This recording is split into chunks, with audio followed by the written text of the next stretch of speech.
अस्सलाम वालेकुम नाज़रीन। उम्मीद करता हूँ कि आप सब खैरियत से होंगे।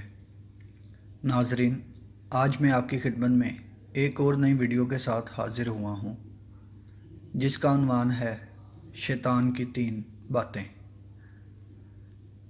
नाज़रीन, मैंने ये रिवायत किताब तलबीस इब्लीस सफ़ा नंबर 66 और 67 में पढ़ी, जिनके राइटर अल्लामा इब्नुल जौज़ी रहमतुल्लाह अलैह हैं।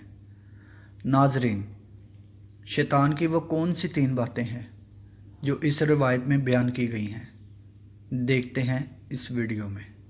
तो चलते हैं अपनी वीडियो की तरफ।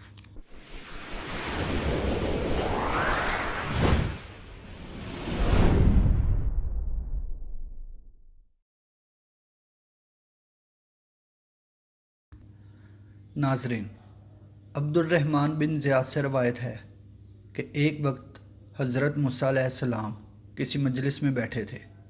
इतने में इब्लीस इनके पास आया और इसके सर पर कुल्लादार टोपी थी, जिसमें तरह तरह के रंग थे। जब हज़रत मूसा अलैहिस्सलाम से करीब हुआ तो टोपी उतार डाली और सामने रख ली। फिर आकर सलाम अलैक कहा। हज़रत मूसा ने कहा, तू कौन है? बोला, मैं इब्लीस हूँ। मूसा अलैहिस्सलाम बोले, खुदा तुझे ज़िंदा न रखे, तू क्यों आया? कहने लगा, मैं आपको सलाम करने के लिए आया था, क्योंकि आपका मर्तबा और आपकी मंजिलत अल्लाह ताला के नज़दीक बहुत है। हज़रत मूसा अलैहिस्सलाम ने पूछा कि वो क्या चीज़ है जो मैंने तेरे सर पर देखी थी? कहा कि इससे औलादे आदम अलैहिस्सलाम के दिलों को लुभा लेता हूँ। पूछा कि भला ये तो बता, वो कौन सा काम है जिसके मर्तकब होने से तू इंसान पर गालिब आ जाता है? जवाब दिया कि जब आदमी अपनी ज़ात को बेहतर समझता है और अपने अमल को बहुत कुछ ख्याल करता है और अपने गुनाहों को भूल जाता है। ऐ मूसा, मैं तुमको 3 बातों से डराता हूँ। एक तो तू गैर महरम औरत के साथ तन्हाई में न बैठना, क्योंकि जब कोई गैर महरम के साथ खलवत में होता है तो इसके साथ मैं बज़ाते खुद होता हूँ, मेरे साथी नहीं होते। यहाँ तक कि इस औरत के साथ इसको फितने में डाल देता हूँ। दूसरे, अल्लाह ताला से जो अहद करो इसको पूरा किया करो, क्योंकि जब कोई अल्लाह ताला से अहद करता है तो इसका हमराही अपने साथियों को छोड़कर मैं खुद होता हूँ, यहाँ तक कि इस शख्स और वफ़ाए अहद के दरमियान हाइल हो जाता हूँ।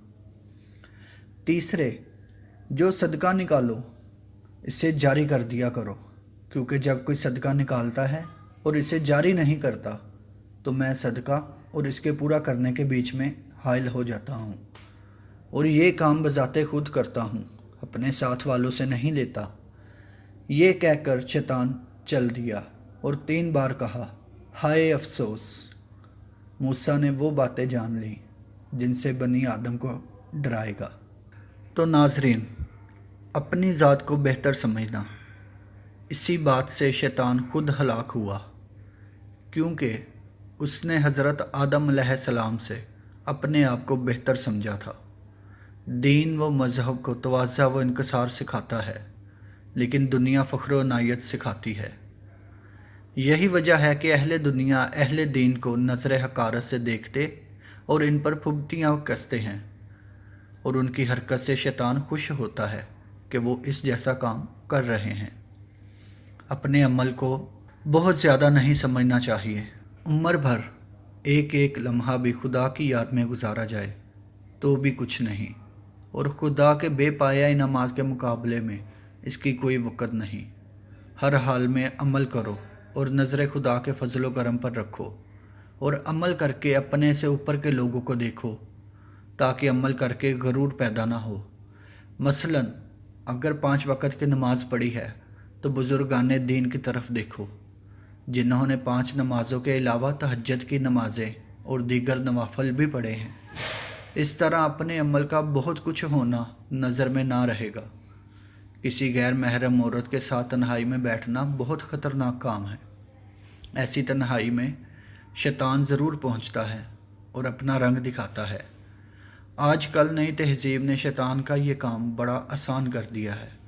خدا تعالیٰ سے ہمارا ہر عہد پورا ہونا چاہیے اور شیطان کے بس میں آ کر اس مصرع پر عمل نہ کرنا چاہیے کہ وہ وعدہ ہی کیا جو وفا ہو گیا، اور صدقہ و خیرات میں تاخیر ہرگز نہیں کرنی چاہیے تاکہ شیطان کو رکاوٹ ڈالنے کا موقع نہ مل سکے۔ صدقہ و خیرات شیطان کے لیے ایسا ہے جیسے لکڑی کے لیے آرا، لہٰذا شیطان کو جتنی جلدی ہو سکے اس آرا کے نیچے لے آنا چاہیے۔ ناظرین، امید کرتا ہوں کہ آپ کو میری یہ ویڈیو پسند آئی ہوگی۔ اگر آپ کو میری یہ ویڈیو پسند آئے تو اس کو لائک اور چینل کو سبسکرائب لازمی کیجیے گا۔ خدا حافظ۔